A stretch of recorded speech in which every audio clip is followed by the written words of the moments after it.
Yeah, I can hear you. Yeah. Good evening. We are all welcome to the Fund Mastery Boot Camp. Yeah, so my name is Osajefo. I'm the founder and CEO of Eighth Wonder. So Eighth Wonder, we're on a mission on empowering the next generation of retail hedge funds. And that is what has led us to embark on this free Fund Mastery Boot Camp. And the whole idea around this bootcamp is to empower you all with the skills to grow wealth in the long run. You get it? And today we are very pleased and honored to have with us Mimi Anani Appiah. Yeah, so Mimi is a certified financial education instructor and a passionate wealth advisor. Yeah, Mimi empowers individuals, especially women, to achieve financial independence. So she, with over a decade in investment advisory and financial coaching, she currently leads retail business development at Fidelity Securities Limited. So, through coaching and mentorship, Mimi transforms lives by making personal finance management accessible to all. And the main reason for this fireside chat is to lay out to you all of the alternative ways you as a trader can take on to build wealth for the future, like for the next generations and on to come. You get it? So yeah, welcome once again, Mimi. Thank you very much for accepting to be on this fireside chat with us. Thank you. Should I call you Osajefo? Yes, please. Yeah, so um we waited for a while. I think most of you have been able to join the meeting, so we can proceed. I don't know. I really was able to say some stuff about you, which I don't know if they were right, but then we would also love to get you to, yeah, give us a brief overview about yourself and your journey so far.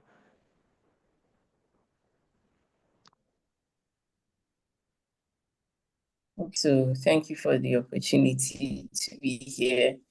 As you rightly said, I'm a financial literacy advocate, and I've been working in the finance space for about 11 years plus.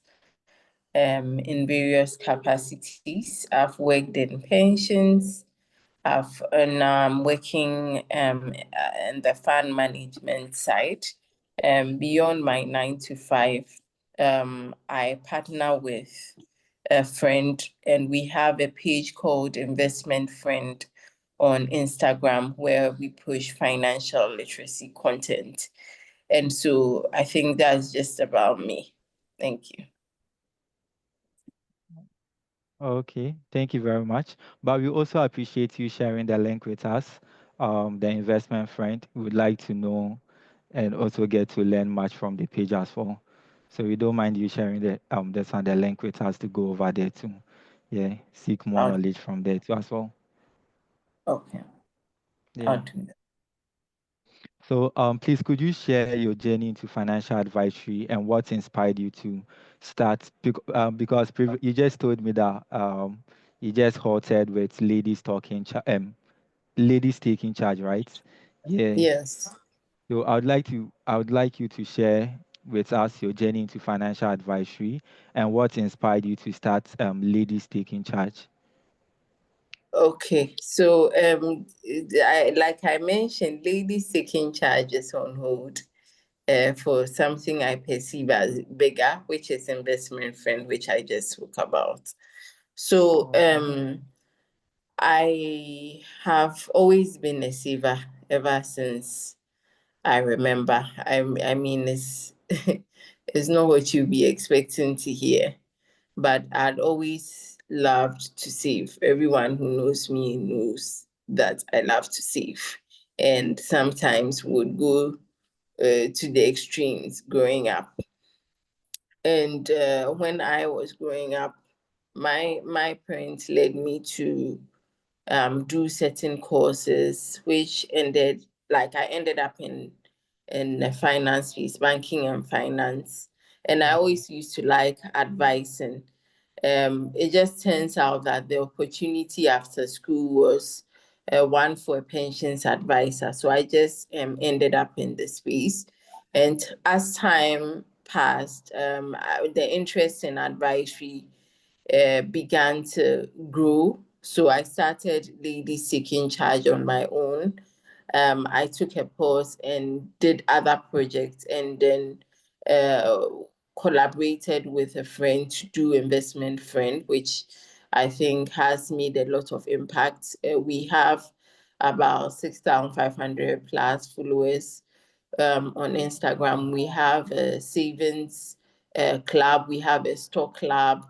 We have goal setting workshops. We have various events and interventions, all with the hope of providing people with more information to make right financial decisions. So that's how I got into advisory. Basically, there was the interest, and then some parental guidance and opportunity, because like I told you, I ended up in the pension space because that was the opportunity that was there, and decided to um, start my own personal finance project, which has led me here. Thank you. Wow, that's very impressive. I mean, of late, we barely see people so enthusiastic about finance, but then seeing you in this space, it really gives me joy. That's very impressive. So I think that will lead me to my next question, which is about, let me say, the misconceptions. So I will ask, yeah, what common financial misconceptions do you encounter most in your work with clients in Ghana, since you've been in the pension space and more like you've been dealing with clients often? Like, what are those misconceptions that you think are very, like, they need to be attended to? I think one of the main challenges, I don't know whether to call it a misconception, is that people don't spend time thinking deeply through their lives and what it is that they want. And it That's affects true. how, they manage money. Because Uh, people Thank you. come up to you and say, I want to invest. For what purpose? I haven't thought about it. So what happens then is, if the advisor is not somebody who, is well exposed, then they will just take your money and No, choose I've left. whatever product, I'll come back tomorrow. whatever product is No, I've available. left it. I'll come back tomorrow. Hello, can you hear me? Please excuse me. Um, I couldn't see the person was I talking, but have please, left it. I will come back tomorrow. be kindly mute yourself for me. That's all. Okay. So it really helps to have an idea why you are investing before you go and see, a financial advisor or anybody selling a product. Or even before you even trade or do all those, if you are trading, you are buying crypto, you are buying whatever, you need to know why you are doing what you are doing so that you can align better. Because, for example, if you're, let's say, going to get married in the next 3 months, and then you use your money for maybe, let's say, trading, or to buy crypto, or to buy stocks. These are high risk investments, you understand? So Yeah. you may put your money there, it may go well, you may be able to have a bigger wedding than you plan, or you may not have any money at all. So knowing that this is a short-term thing, it's important that it aligns with your investment. It doesn't mean there are investments that are bad or some are good. But for example, if you are buying stocks, it makes sense for it to be tied to a goal that is probably like a medium-term to long-term goal.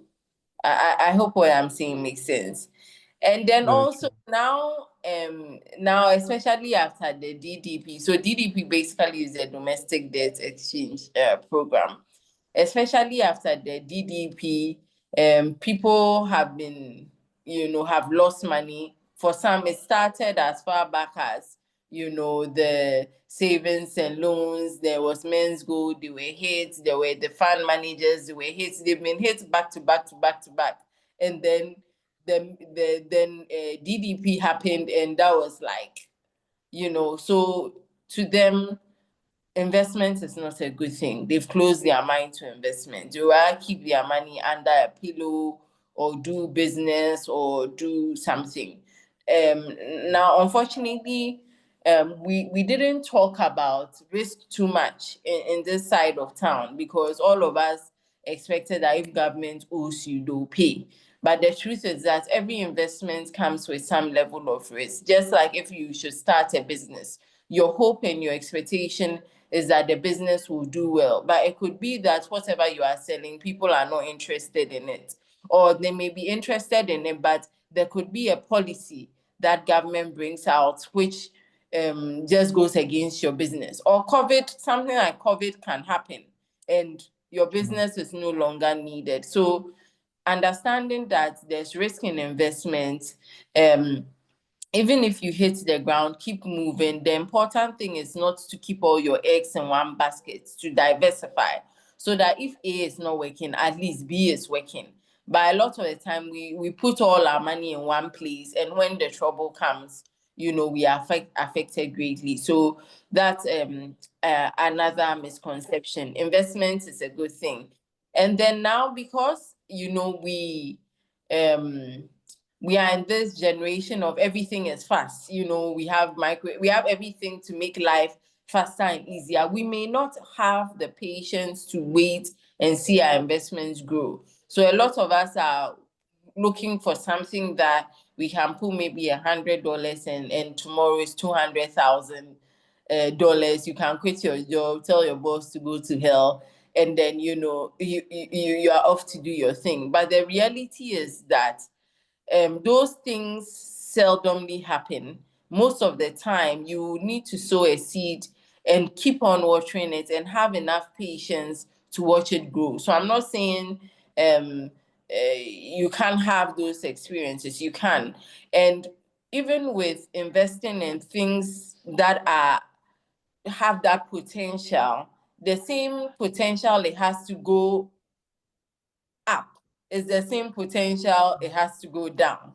So we normally advise that people use monies that they can afford to lose, depending on how risky the venture is. So whatever you do, you still need some level of patience if you want to build a solid financial, life. You need some level of patience. So let me just stop here. Okay, that's very true. That's very true. Because me, for instance, I've experienced that from people as well. You get it? Like people barely they barely do their due diligence. As you said, we are in the TikTok age, so everyone wants it very fast. That's very true. So thank you very much on touching on those points as well. But on, like, let me say a follow-up to what you just talked about, what do you think someone looking to start investing or trading, like, you let me not talk about trading, before someone starts investing, what fundamental financial habits should they develop? The habit that, yeah, they need to start developing before they can consider investing. Like I said, for me, I mean, this is not something that's normally said, but I always believe in a goal-based approach to managing your finances. And I feel like that's what gives you more fulfillment.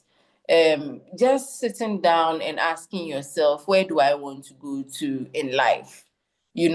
Like I said, when you watch a lot of these YouTubers and etc, especially those outside, you see them talk about goal setting. Goal setting is becoming a thing now because we are being influenced by the Western culture. But a lot of the time in Ghana, is Charlie, the thing is that you can endorse. So Charlie, whatever comes, we move, we figure it out. But it's very important to have goals. So that's number one. Number two, before you start crazily investing, no matter whatever investment that is, it's important for you to have what we call an emergency fund. Okay. So Okay. an emergency fund basically is 3 to 6 months of your living expenses. So let's assume you earn 10,000, you spend 8,000. So 3 months of that 8,000, that's 24,000. Or 6 months of that 8,000, that's how much? My math is quite bad this evening. Can you help me with that? Come again. 8 times 6. That's 48. 48. Okay. Yeah. So have that put aside. Now, whether you will do 24 or 48 depends on how risky your job is. So for some of those, I don't know, what jobs do we do? I don't know what jobs we do. But if there's anybody who works in the government sector over here, your job is extremely secure. I hear when you can do what, like all the things you can imagine. You will just be transferred to another place. You understand? So your income is, it's like a job for life. Your income is secure. So for such a person, you know that losing your job is unlikely. So if you have a 3-month emergency fund, that is fine. But there are some of us that work in, for example, some of us are doing remote work. The business True. can come and say, we don't need you anymore at any time. Yeah. So if you're like that, then you want to have 6 months or more, depending on how risky the business you are doing is. Have that so that even if you lose your job, you can have a buffer. You understand? It is after Yeah. this that you can consider investing, because imagine you've bought, because you say you do trading. Let me just give you an example. Imagine you bought whatever cryptocurrency or whatever investment, okay, and then you lose your job.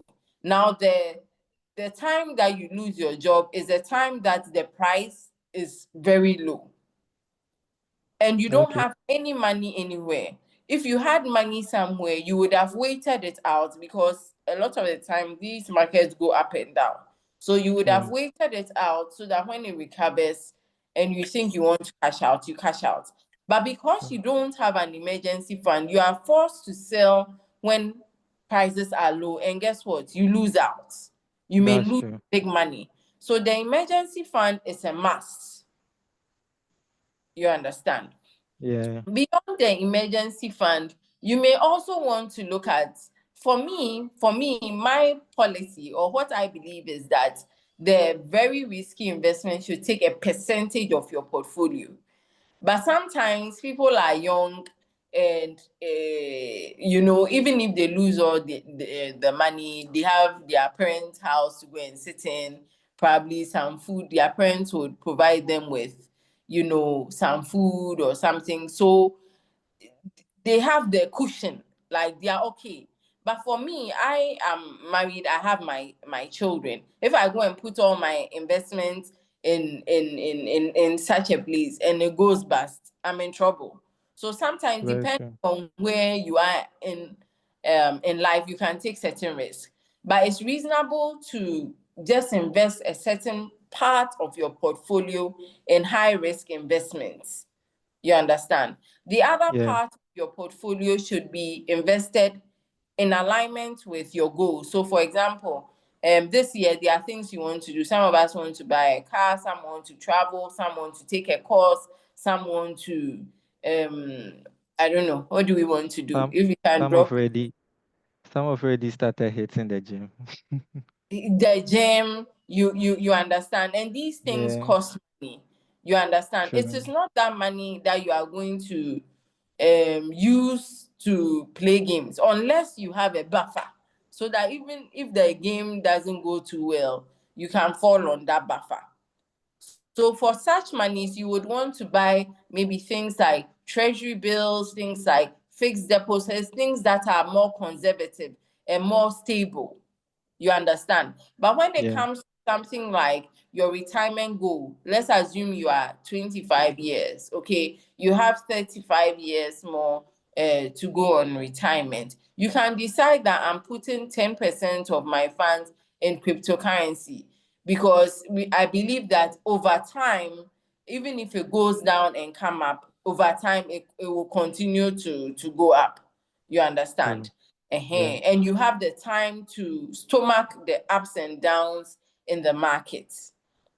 So that is very essential. So match your investment with your goals. Don't go and put your short-term investment or money you need tomorrow or your school fees money in a high-risk investment. You can do that with a part of your portfolio for your long-term goals. True. That's very true. Thank you very much. And even on that, let me talk about this. Since most of you here are, let me say, beginner, like you are very new to this trading thing, there's been, I think Ryan over here knows about the story. We had a friend like that who had a long-term goal to purchase a house. You get it? And unfortunately for him, yeah, his mind was so TikTok, like he wanted it so fast that he had to go and put all of his money into there's one crypto asset. I mean, he was trading it, and unfortunately, it all went bad. You get it. The guy went depressed for Wow. like almost 2 months, and Charlie. So that's what I always tell. That's what I always tell new traders or people looking to get into high risk investment schemes like this. I always tell them to always risk what they are willing to lose. I mean, you don't Exactly. have to put everything into it. Yeah, although you want to be rich, but then you need to do that calculated. Like you need to calculate it and take such risk. Yeah. So thank you very Yeah. much for talking about that too. So since we've talked about emergency fund, I would like you to explain to us the concept of personal financial health check and why do you think it is crucial? Okay. So I mean, I believe we are all working hard every month, maybe, depending on the kind of work you do, you are making money. There's the assumption that as you work hard and you are making money, you are getting richer. But that's not the case, right? We pick our That's true. retirees who have worked for 30, 40 years, and some of them, for all those years of hard work, some of them cannot even boast of a 50,000 Ghana cedis. Some of them cannot. Ah, Even having 50,000 Ghana cedis in Ghana as a retiree, those times when I was working in a pension space was like something for a select few. You wow. understand? So as you work, when you check your financial health, you get to know what your actual situation is. The money you are making, what is it doing? So, Okay. for example, I'm working hard every month. Whatever money I get, part of it goes to buy assets. After 5 years, I can look back, or after every year, I can look back and look at my net worth. So net worth is a good way to calculate your financial health, and it's basically your assets. So things you own, like your investment, your house, your car, those kind of things, minus things you own. So things that you can like sell and make money, minus things you own. So if you so if you owe a bank, you've taken a loan, a mortgage, a soft loan, quick loan, all those things are things you owe. So as you are working, you are supposed to be building assets.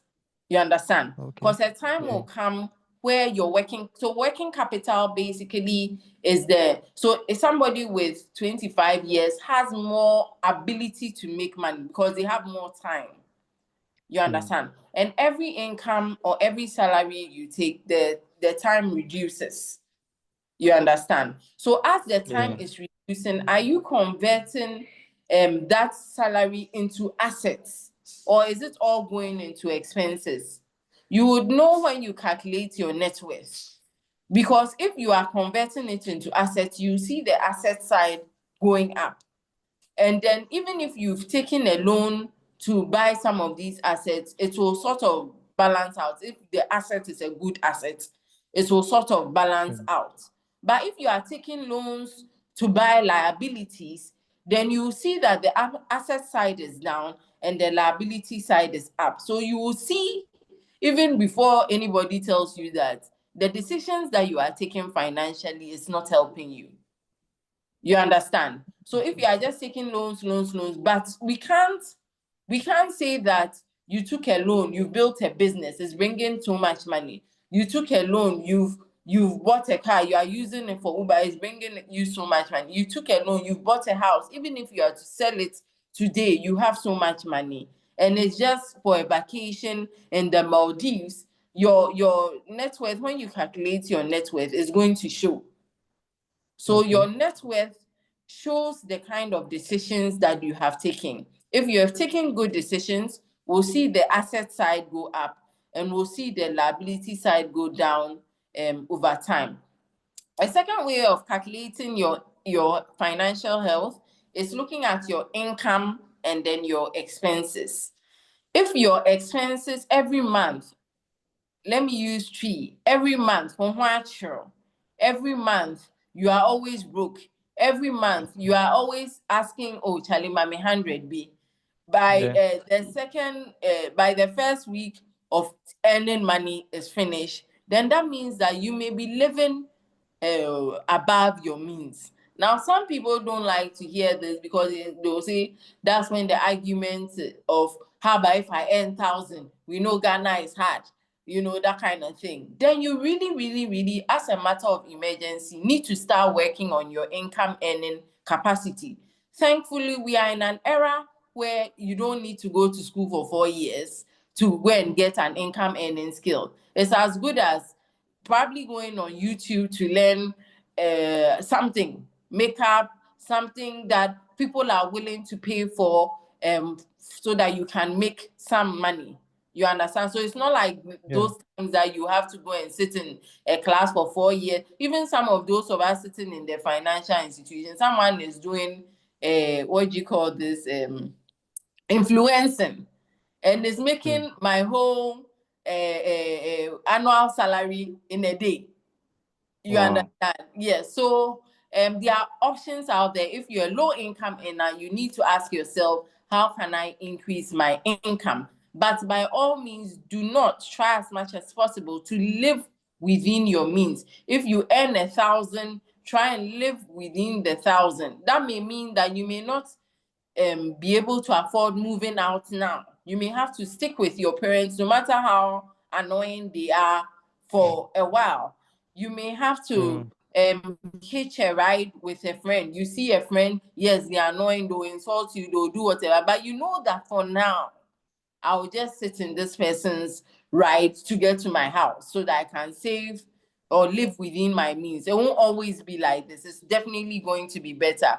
You may have to eat gari and beans in the afternoon. That will cement your stomach for the whole day. Like I said, it's a season because you sat down and you thought about how you can increase your income. It may take a bit of a while, but for now, we are just going to sacrifice so that we don't end up owing so many people. There are some of us that we can't even pick our calls because we are owing so many people. And it's not only be low income earners. There are people who earn good but are always owing. There are people earn good but are always owing because since your salary was increased, all of a sudden your area there's a smell there, so you need to move to a higher, you've moved from, I don't know, Mamprobi to East Legon, because your salary has been increased. This is an opportunity for you to build wealth. Once your income is increased, it's an opportunity for you to build wealth.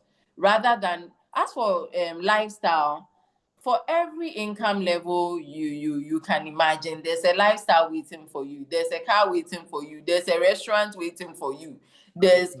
Right now you've not heard of it because you don't have the money. But if you are earning 100,000, there's a place that can make sure that 100,000 finishes in the month. There are clothing that can make sure that 100 gadgets. Think about it. You'll be surprised that someone earns 100,000 but still broke.